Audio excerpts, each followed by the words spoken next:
What if I told you that a web application vulnerability could allow someone to interact with your browser in ways the developer never intended? They don't need to guess your password, they don't need to bypass your two-factor authentication, and they don't need physical access to your device. All they need is a web application that doesn't properly handle user input. If an application reflects browser code without proper filtering, it may execute inside the visitor's browser instead of being displayed as plain text. This well-known web security issue is called XSS, or cross-site scripting.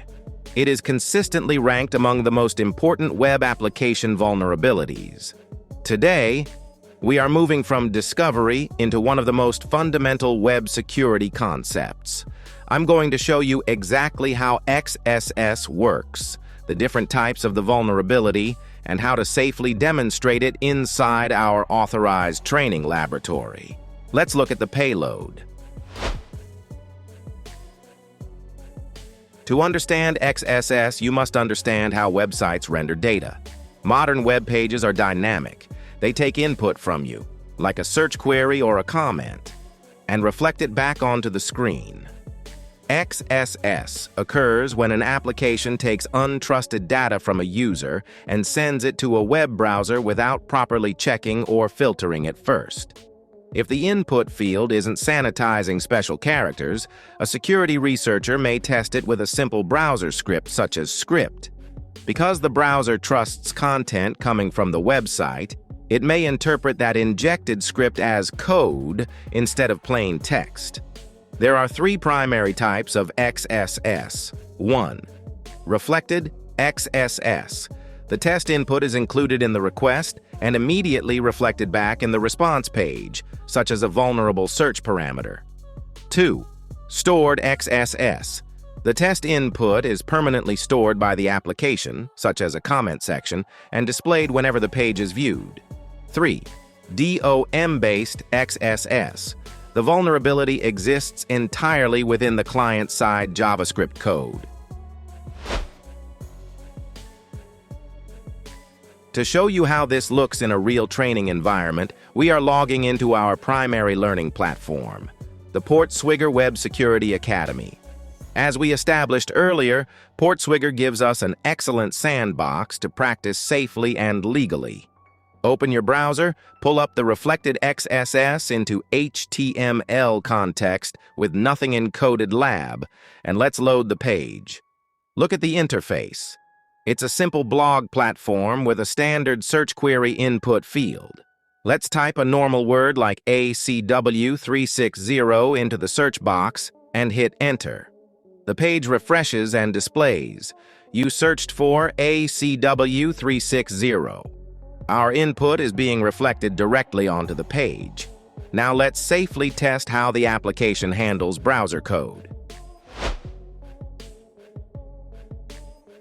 Since the application is reflecting our text, let's see whether it properly filters browser instructions.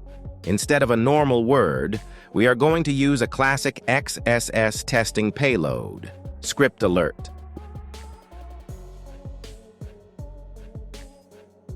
1 script. Let's dissect exactly what this string is doing. The script tags tell the browser's rendering engine to interpret the enclosed content as JavaScript. The alert1 function simply displays a pop-up containing the number 1.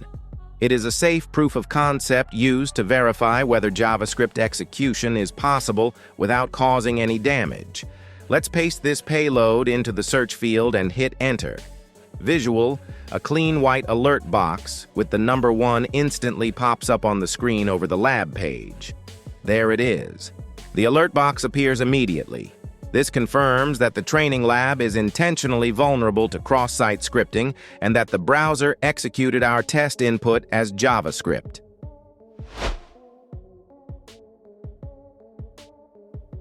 A pop-up displaying the number 1 is only a proof of concept. In real security assessments, researchers use harmless demonstrations like this to confirm the presence of the vulnerability before reporting it responsibly. If an XSS vulnerability remains unfixed, Browser-executed scripts could potentially access information that is available to client-side JavaScript, depending on how the application is designed and what security protections are in place. That is why developers treat XSS as a high-priority issue and work quickly to sanitize user input and apply browser security controls. XSS is common because it exploits how browsers process trusted web content.